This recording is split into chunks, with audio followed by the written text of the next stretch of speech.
Estamos muy próximos a que se cumplan 40 años del inicio de la guerra por Malvinas.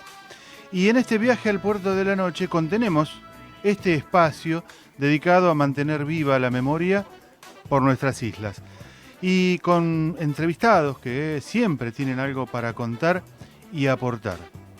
Pasamos por la provincia de Buenos Aires, donde nos espera Rubén Russo, y con él nos vamos a reencontrar con un entrevistado. Hola Rubén, muy buenas noches, ¿cómo te va? Marcelo, ¿cómo estás? Buenas noches a la audiencia, ¿cómo están? Bien, muy bien, dispuestos a iniciar Ruta Nacional Malvinas hoy. Bien, perfecto. Hoy estamos con Germán Stuessel, que estoy seguro que nos va a contar una linda y emocionante historia, Sí, aventura, o como se quiera decirlo. Germán, tengo entendido que vive actualmente en Caleta Olivia y es profesor universitario, así que ya está en línea, sí. creo que lo tenemos en línea. Sí, a ver, Germán, buenas noches. ¿Qué tal? Ahí está, ahí lo ¿Qué tal? tenemos Buenas y noches. lo estamos viendo también. ¿Cómo está Germán? Muy bien, sorprendido, gracias. Bueno, Caleta Olivia, donde a esta hora hay 9 grados nada más de temperatura, pero cielo despejado, una de las localidades con temperaturas más bajas de la Patagonia. Sí. Bueno, Rubén, Germán, ¿cómo estás? Buenas noches. ¿Qué tal? Buenas noches, Rubén y Marcelo. Gracias por el llamado. Agradecerte a vos por la inmediata predisposición para poder estar acá y para contarnos tu historia. Así que, bueno, la verdad que nos gustaría saber un poco, vamos unos cuantos años para atrás, queremos saber cómo, en qué circunstancia te encuentra el conflicto, qué edad tenías y cómo lo viviste. Tengo entendido que estabas en ese momento en Comodoro, ¿puede ser? ¿Cuánto tiempo tenemos? Así me organizo. media horita tranquilo para charlar. Bueno. Yo les comento, yo soy hijo de un trabajador del petróleo. Por eso nací en Cutralcó. Y en ese entonces, el 82, nos encontraba ya viviendo en Comodoro Rivadavia. Desde el año 78 que estábamos en Comodoro Rivadavia. Y yo tenía para el 82 siete años y medio, más o menos. Pero muy era un niño, un pibito. Hola. Hola. Hola. Hola, sí, ¿escuchás, Germán? Perdón. Sí, te escucho, te Sí, escucho. Te sí. decía que estaba en Comodoro con 7 años y medio para esa época. ¿Y cómo viviste el tema del conflicto? Porque bueno, Comodoro Rivadavia era una de las ciudades también más movilizadas y demás. Digo, ¿qué recordás de eso? ¿Qué recordás digamos, de tu parte familiar? ¿Qué sentías? Eh, a ver, como todo niño, supongo que en ese entonces no le habíamos asignado por ahí la trascendencia que tenía, y la importancia o por ahí la potencial gravedad que por ahí podía tener para nosotros. Para mi hermana y para mí, me animo a decir, y que para muchos otros chicos era como una especie de aventura que dejó recuerdos imborrables, y con el tiempo me di cuenta que eran recuerdos imborrables. Y cuando yo digo aventura, lo digo desde la óptica de un pibito de 7 años, casi 8. De un Sí, niño, claro. exactamente. De un niño que además vivió en esa localidad todo el movimiento de los trenes y de los soldaditos que llegaban a Comodoro Rivadavia para luego embarcarse hacia las Islas Malvinas, ¿no? Eso es lo que ustedes Claro, veían, ese movimiento en la ciudad. o sea, yo con 7 años no veía soldaditos, para Mm, mí eran soldados. claro. O sea, soldaditos tenía yo, Mm, chiquito, con los cuales hacía mis juegos, mis aventuras. Yo vivía a, no sé, a 50 metros de la costanera, de Avenida Dupont, que es la que ven en fotos actualmente con marejadas grandes y eso. Y enfrente a mi departamento, yo vivía en una planta baja, enfrente a esa planta baja, nosotros teníamos el lateral del Colegio Nacional Perito Moreno, del Nacional Perito Moreno. Y a mí me causa gracia hoy repetirle a mis chicos cada vez que pasamos por Comodoro, acá vivía yo, y todavía está el paredón de bloques de ese colegio donde tenía agujeros. El paredón estaba algo roto y tenía agujeros. Y por esos agujeros, con mi hermana nos escapábamos del almuerzo o de buena sobremesa, y nuestra aventura era cruzarnos simplemente una calle y mirar por ese agujero y pasarle, no sé, una fruta, un pedazo de pan, charlar con los soldados, y a veces venían a casa.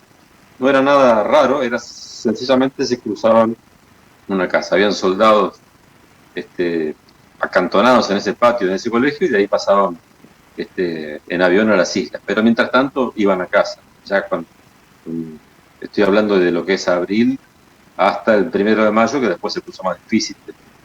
Los veíamos ahí. Yo, a ver, para que se den una idea, enfrente a mi casa tenía el Colegio Perito Moreno con este paredón a donde nosotros jugábamos, entre comillas, con los soldados, que nos respondían muy bien, venían a casa, se llevaban una torta, se llevaban fruta, algún abrigo de mi papá, y a espaldas nuestras teníamos la escuela a donde yo iba, la escuela número 1, y el hospital regional. Y todos estos lugares fueron, digamos, parte de la memoria que yo hoy tengo de esa época, porque yo en la escuela, o sea, jugaba con los soldados un rato al mediodía, pero en la escuela hacíamos los simulacros, cuando nos poníamos abajo de los pupitres, nos poníamos en una posición teóricamente segura, etcétera, ¿no? ¿Me explico? Sí, sí.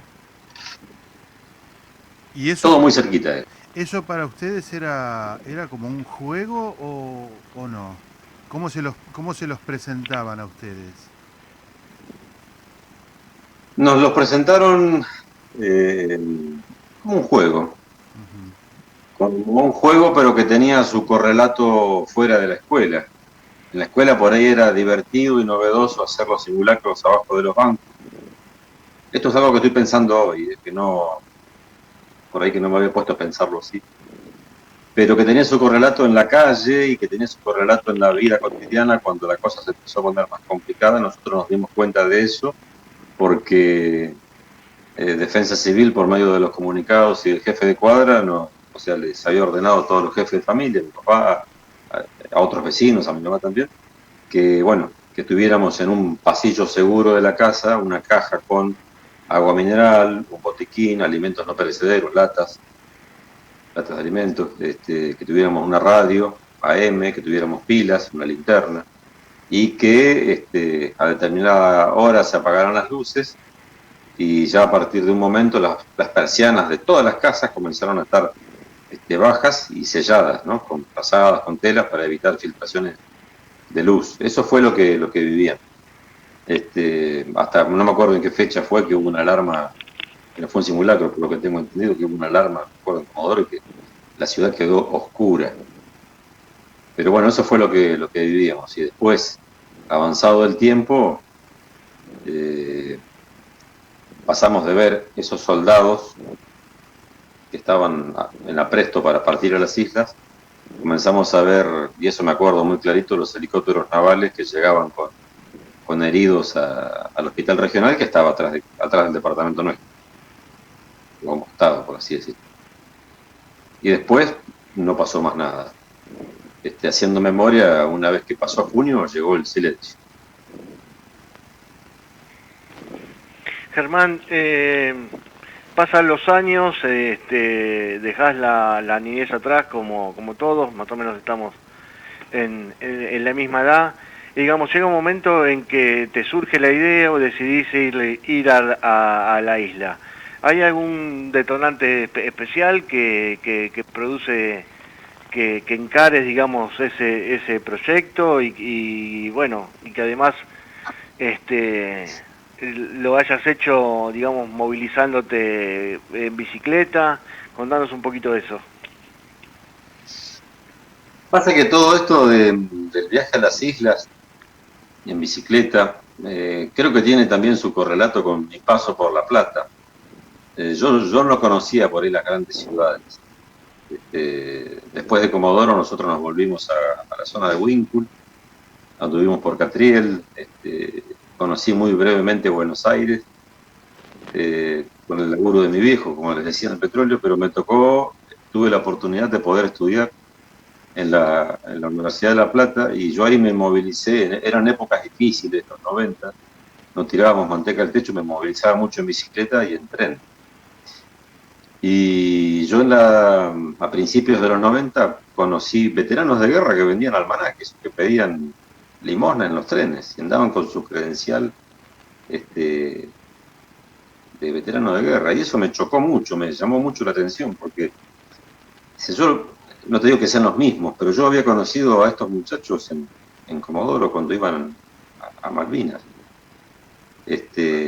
Veíamos los aviones salir del aeropuerto de Comodoro, los Hércules que salían, veíamos los helicópteros canarios que llegaban, y después de 10, 11 años me los cruzaba en el tren prácticamente mendigando, o eran noticia en la televisión cuando se manifestaban en Plaza de Mayo o hacían alguna marcha, y ahí me surgieron muchas dudas y muchos interrogantes, hasta que yo directamente, personalmente, fui a ver a uno de estos muchachos que editaba un diario que se llamaba El Gaucho Rivero, y cuyo editor era un veterano precisamente del 2 de abril, que se llamaba Jorge Vázquez, y nos hicimos amigos con Jorge. Y ahí me di cuenta de que yo había trabado amistad con un tipo que había entrado por la puerta grande de nuestra historia, que tiene muchas contradicciones, que tiene cosas que por ahí no entendemos en nuestra historia, pero que ese hombre, como muchos de sus compañeros, eran parte de nuestra historia y estaban pidiendo en un tren. Eso fue algo que me generó mucha por ahí impotencia. Y a raíz de Jorge y posteriores encuentros con veteranos, fui conociendo más veteranos, escuchando más testimonios y dándome cuenta de que tenía la oportunidad de poder preguntarle a protagonistas vivos. No estaba consultando un libro en donde vos te quedás con lo que está escrito desde la óptica de un historiador. Estaba preguntándole a los mismos tipos, a los mismos protagonistas que habían estado en la gesta de Malvinas. Y eso fue, durante los 90, fue muy valioso eso. Después desencadenó en el viaje, pero eso fue muy valioso. Marcelo. ¿Cuánto tiempo estuviste preparando ese viaje? Y yo supongo también que fue una preparación no solamente física, sino también mental, ¿no?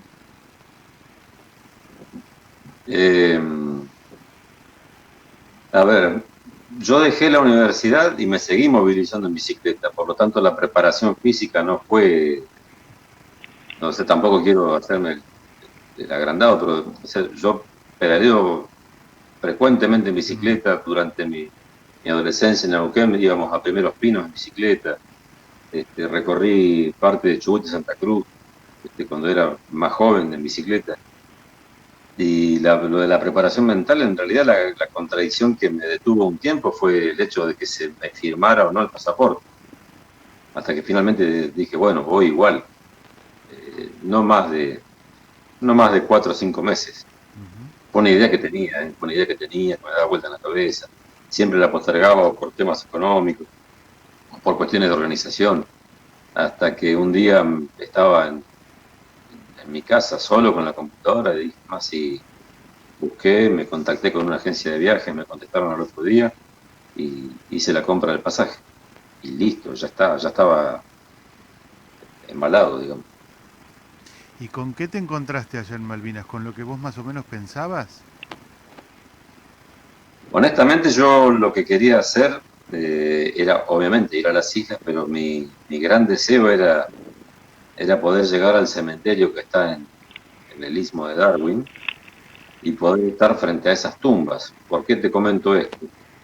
Porque hemos leído mucho, hemos aprendido mucho, hemos escuchado mucho, pero en todo este camino de aprender, de leer y de conocer, también he conocido familiares. Por eso te decía, la etapa de la Universidad en La Plata fue importante, eso te lleva a conocer gente. En el medio de todo esto, te comento una anécdota. Nosotros, con mi familia, Yo soy un hombre casado, tengo 3 hijos, vivo en un barrio que es un barrio, me refiero que tiene vecinos bacanudos, que colaboran, que ayudan. En todo este tiempo nosotros, por ejemplo, conocimos, como deben conocer ustedes, la historia del teniente Esteves. Y me parecía llamativo que el teniente Esteves, habiendo salido del regimiento de infantería 25, que está en Sarmiento, tuviese una plaza con su nombre, pero no tuviese un busto. Precisamente un joven oficial del ejército que se ganó el bronce en combate. Obviamente cayó en combate. Y una de las cosas que hicimos fue, en su momento, hace 12 años, fue hacer una colecta de bronce para que Esteves tuviese un busto, hecho a imagen y semejanza, con su boina, con su pesto, con el correaje, y lo pudimos hacer, y así nos fuimos relacionando, digo, nos fuimos, ¿no?, con la familia y con familiares de caído, nos fuimos relacionando con, no sé, con los padres del soldado José Honorio Ortega, que es un soldado de Santa Cruz, de Río Gallego, con los padres del cabo Julio Benítez, que era de prefectura, y así con varios. Y cuando me di cuenta de que tenía la posibilidad de viajar a las islas, dije, o sea, tengo que ir a ese lugar, a ese camposanto donde están, y rendirle un homenaje. O sea, yo en su momento lo pensé como un viaje personal, en su momento le contaba a otros periodistas, jamás me imaginé que iba a tener la repercusión que sigue teniendo. Y yo lo único que me propuse fue llegar por mis medios al lugar a donde descansan nuestros héroes nacionales y en mi condición de católico rezarles un rosario a ellos que están ahí. Claro. Eso era el objetivo del viaje. Y lo lograste con creces, ¿no? Porque como vos bien lo dijiste, ha pasado ya un tiempo, pero sigue teniendo repercusión, sigue teniendo vigencia. Y estaba viendo que hace 2 días se inauguró en San Juan una plaza al teniente Roberto Esteves. Sí, en la ciudad de Rawson, lo hizo un vecino de la ciudad, de un barrio. Exactamente. En Rawson, provincia de San Juan. Sí. Exactamente, bien merecido. Germán, tengo entendido que allá en la isla, digamos, más allá del cementerio de Darwin, estuviste, digamos, por los lugares, por así decirlo, más importantes o donde sucedieron las batallas más importantes de las islas. ¿No podés contar un poquitito de eso?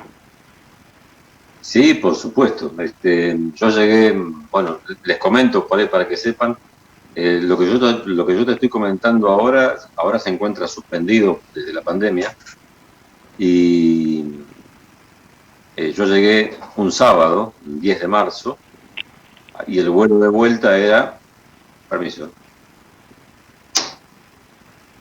y el vuelo de vuelta era al siguiente sábado. O sea, tuve una semana para preparar. Yo me bajé del avión que te deja en la base militar, no te deja en Puerto Argentino. El vuelo que llegaba te deja en lo que es Monte Agradable, en la base militar.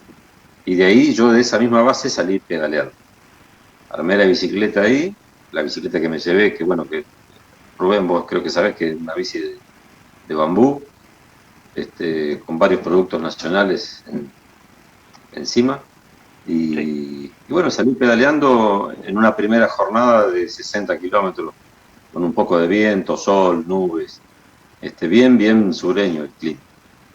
Y bueno, además de conocer lo que es Puerto Argentino, o Stanley, como le decíamos, hasta el 82,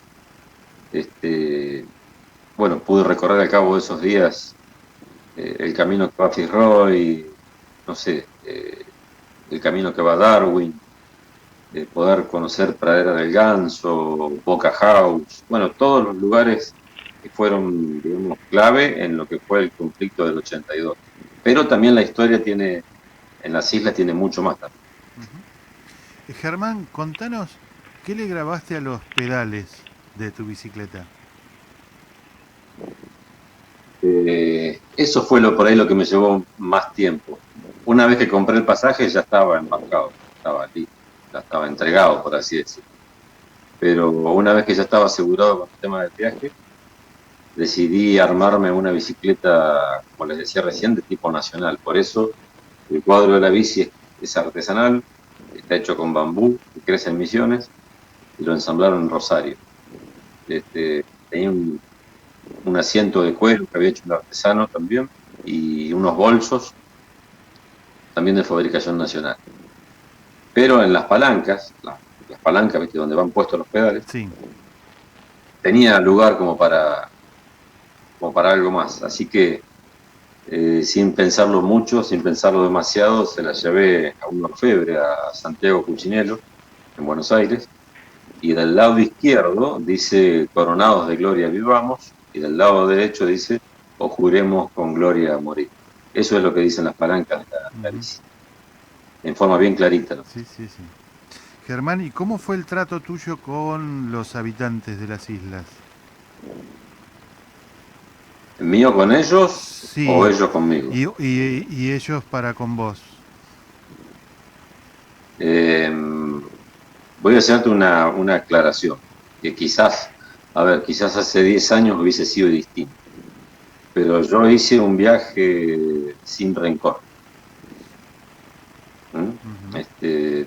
Puesto a ir a brindar un homenaje. O sea, mi objetivo era llegar a lo que está ahí en la foto, ¿no? Sí, Y, y me puse a pensar claramente de que en realidad yo iba a encontrarme con gente que no conocía, con gente que a mí no me hizo nada y que vive en un lugar que como nación nosotros reclamamos. Pero que el sentido de mi viaje no era ir a pelearme con nadie, era ir a homenajear a los que yo quería homenajear. ¿Cómo fue el trato? La primera impresión que tuvieron en la base militar fue de sorpresa, porque cuando me vieron con la bicicleta me dijeron en un español muy duro, argentino, mucho loco, y sí, sí, sí, sí, sí, se reían. De hecho, me crucé con unos militares que lejos de, no sé, de ponerse serios o tensos, fueron muy colaboradores. Dentro de Puerto Argentino estuve entre la indiferencia y la curiosidad, porque les reitero, era la única persona andando en bici. Eso claro. me pareció raro. Después todos los compatriotas que viajaron lo hacen en vehículo de alquiler, o sea, se mueven con un chofer o solos, pero todos van con abrigados y bajo techo. Claro. Entonces el hecho de andar en bici por ahí despierta curiosidad. Tuve un solo altercado que fue con la policía, con un policía, digamos, que no me permitía moverme en bici, porque bueno, resultó que tenía, o sea, algunos sentimientos anti-argentinos, por experiencias previas, Ujú. pero no fue nada que no se pudiera charlar. Eh, Me decía que no era capaz de hacerlo, que no tenía teléfono satelital, que no tenía seguro, que no tenía vehículo de apoyo y que no le iba a poder hacer frente. Llegó un momento que el tipo se sinceró y me dijo en inglés, vos no vas a poder. Y viste cómo es uno, viste como cuando te dicen, no, vos no sos capaz, sos más capaz. Entonces me salió del alma, le dije, yo sí voy a poder, le digo, porque de hecho vengo de Santa Cruz, donde tenemos el mismo viento que acá y hace frío. Entonces el policía me responde, ustedes los argentinos son todos unos engreídos. Y ahí, bueno, la charla se fue poniendo picante. Le dije, no, no soy un engreído, digo, vengo a andar en bicicleta, vengo a cumplir un objetivo y no, o sea, no veo que esté prohibido. Así que intervino otro policía con el cual terminamos teniendo una charla mucho más amable y me dijo de que estaba nervioso, de que habían inconvenientes con argentinos, con otros, pero en realidad no estaba prohibido pedalear, así que bueno, está prohibido, listo, hasta luego. Así Claro. que ahí me fui. Después fue todo realmente una sorpresa porque me encontré en mi experiencia en solitario, me encontré con isleños muy amables, inclusive en San Carlos, a donde me habían recomendado empáticamente que no pasara o que Ujú. no parara ahí. Claro.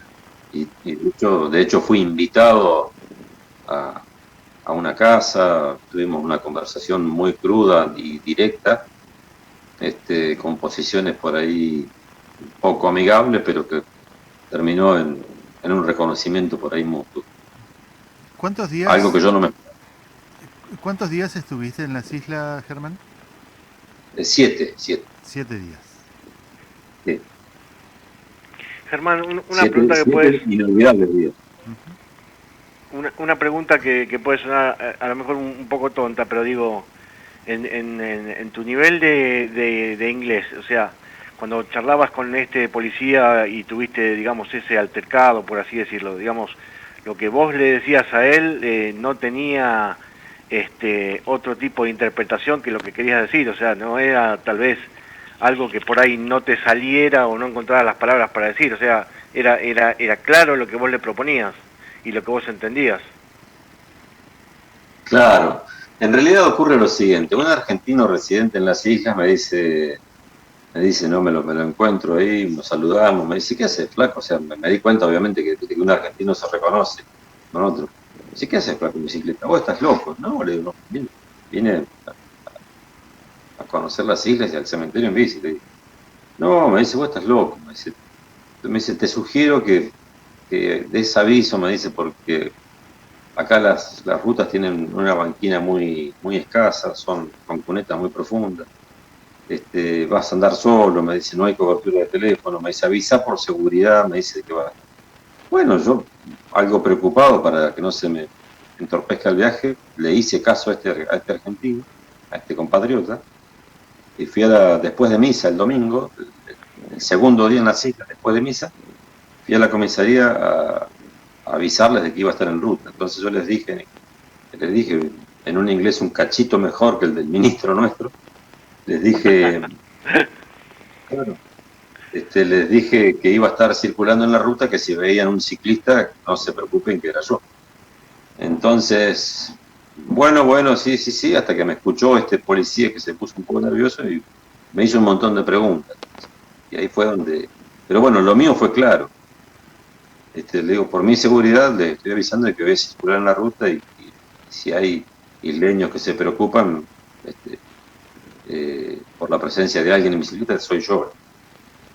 Y derivó en la charla, en esta discusión que tuvimos, que hoy es anecdótica, la verdad. Pero no pasó a mayores. Y después, bueno, ya al segundo día había ablandado mi inglés y me pude comunicar muy bien, pero me di cuenta de todos modos que se hacían los piolas porque entienden muy bien esta.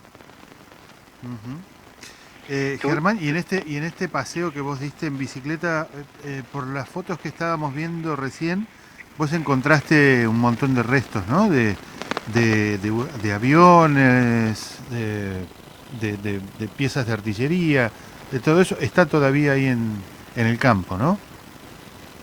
Sí, eso está todavía. En Pradera del Ganso hay algunas piezas de Pucará sobre la costa. Uno va recorriendo. Lo interesante de esto, como en cualquier otro viaje, es ir con... Lo digo para que aquellos que lo hagan en algún futuro próximo, cuando se reanuden los vuelos, lo interesante de esto es poder es poder ir conociendo la historia. ¿Me explico? Conociendo la cronología de los eventos. Al menos sabiendo cuándo comenzó el desembarco, cómo fue el avance inglés, cómo fue la situación de la tropa defensora argentina que estaba aferrada al terreno. Así se hace más rico este viaje y cualquier otro viaje. Te pongo como ejemplo, es como ir a Chubut a hacer la huella de los rifleros entre Trevelin y Teca y no saber quiénes eran los rifleros. Bueno, acá hay que hacer algo similar. Entonces, cuando yo tuve la oportunidad de ir a Pradera del Ganso, ver las posiciones, las ondulaciones, ver todavía algunos huecos provocados por las explosiones, por el fuego de artillería, eso enriquece todo el viaje. Llegar a San Carlos, por ejemplo, y encontrarse con ese viejo muelle de madera por donde desembarcaron los ingleses, mirar a un costado y encontrarse con la altura 234 y poder imaginarse que ahí estaban los muchachos del Regimiento 12, los del Regimiento 25, poder llegar pedaleando por la parte norte de la isla a lo que es Caleta Trullo y sentirse que uno, o sea, está en donde estaba el cuartel general de los británicos. O sea, todo eso lo enriquece. Claro. Vos me preguntás por lo que se puede encontrar. Sí, a un costadito de la ruta principal está Monte Harriet, uno sube caminando en 10 minutos, 15, y bueno, en esas piedras, rocas que se ven desde la ruta, uno resulta que termina encontrando las posiciones de los soldados del Regimiento 4. Y en esas posiciones uno encuentra, no sé, latas de paté, latas de gaseosa, medias viejas, vainas servidas, esquirlas, Ujú. esquirlas, esquirlas de cualquier tamaño hay, todavía hay cables de las líneas telefónicas entre las posiciones que están cortados, hay afustes de ametralladoras, hay de todo, hay de todo. Esa foto que está justo ahí, estoy en Montelón, Ujú. en la y ahí Y, me encontré con varias cosas también. y en tu caso, Germán, es más rico todavía aún lo que vos podés contar, porque además vos viste los preparativos desde tu inocencia, a los 7 años, cuando viste el movimiento de soldados que se aprestaban para ir a las islas. Y luego, con los años, vos vas a las islas y ves lo que pasó verdaderamente allí, ¿no? Claro, yo veo los restos de lo que pasó Mm, y en el caso mío, yo fui acompañado por ahí, no sé, del pedido de varios veteranos amigos que conocí a lo largo de este tiempo que me dijeron, te pongo un ejemplo, por ejemplo, el soldado José Cajese, eh, que para mí es un tipazo, y puedo decir que somos amigos. José cuando se enteró de que iba a Malvinas me dice, vos estás loco, me dice, pero yo sé que vas a ir. Entonces él me hizo un pedido que me emociona.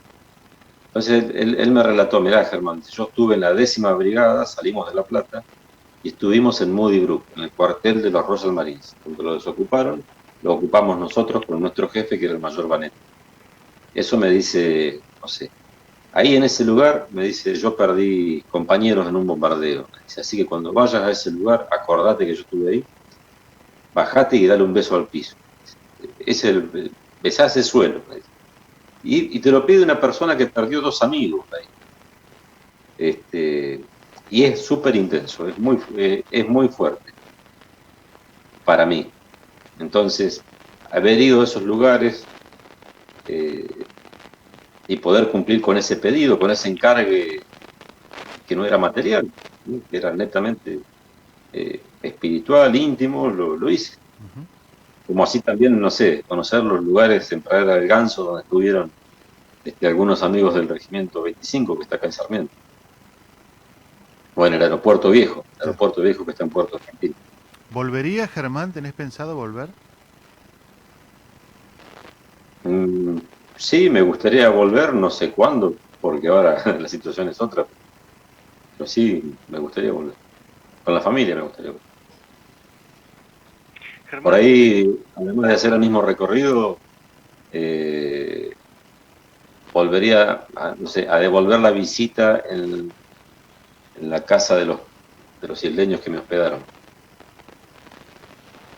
Germán, ¿tuviste algún tipo de advertencia por parte de la agencia de turismo o cuando llegaste al aeropuerto o cuando estabas ya en Puerto Argentino con respecto a cómo moverte y qué? Porque está esto de que, viste, siempre se comenta que es muy probable que sea verdad, que no se pueden exhibir banderas argentinas y nada por el estilo, digo. ¿Hay advertencias con respecto a esto? ¿Esto es así como se comenta? Sí, sí.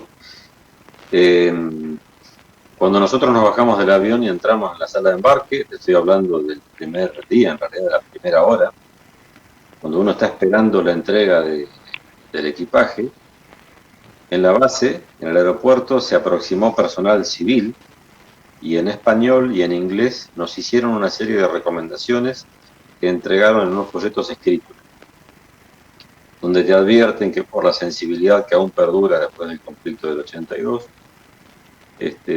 se recomienda no hacer flamear banderas ni tampoco lucir ropas camufladas o emblemas de guerra porque puede perturbar a algunos habitantes, bueno, que vivieron esa época. Esa es la advertencia que te hace.